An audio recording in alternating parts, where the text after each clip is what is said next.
Volem també agrair la col·laboració i l'esforç d'Octavio Lafourcade i Laia Blasco en aquest moment tan significatiu. Hem arribat a la fi.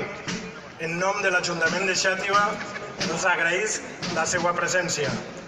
Per acabar, com a símbol d'unió, la Moixeranga de Xàtiva elevarà un castell humà als sons dels dolçainers i tabaleters de la colla La Socarrà de Xàtiva.